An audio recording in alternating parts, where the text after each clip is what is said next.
ముఖ్యంగా గెలిచి వచ్చిన మా సర్పంచ్ సోదరులను నేను కోరుతా ఉన్నా, మీ మీద ఒత్తిడి ఉంటది, మిమ్మల్ని ఇబ్బంది పెడతారు. మీ ఎమ్మెల్యే అంటాడు, ఏమంటాడు, నేను మీకు ఇందిరా మిల్లు ఇయ్యా, నేను మీ గ్రామ పంచాయతీలకు పైసలు ఇయ్యా అని బెదిరించే కార్యక్రమాలు ఇదివరకు చేసినారు, ఇప్పుడు కూడా చేస్తా ఉన్నారు. కానీ గుర్తుపెట్టుకోవాల్సిన అంశం ఒకటే, గౌరవ సర్పంచులు, మీకు గ్రామ పంచాయతీకి వచ్చే నిధులు ఎవరి అబ్బసొత్తో ఎవరి అత్త సొమ్మో కాదు.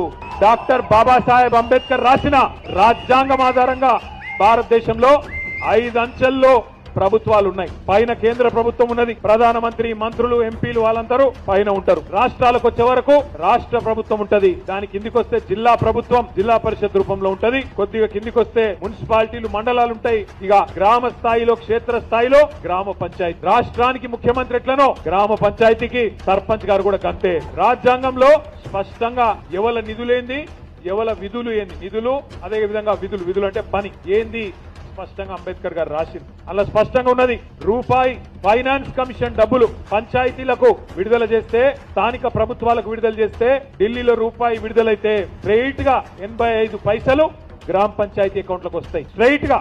అలా ముఖ్యమంత్రి, ఆర్థిక మంత్రి, మీ ఎమ్మెల్యే, ఏ గొట్టంగాడు కూడా అడ్డం పెట్టే శక్తి వాళ్ళకి లేదు.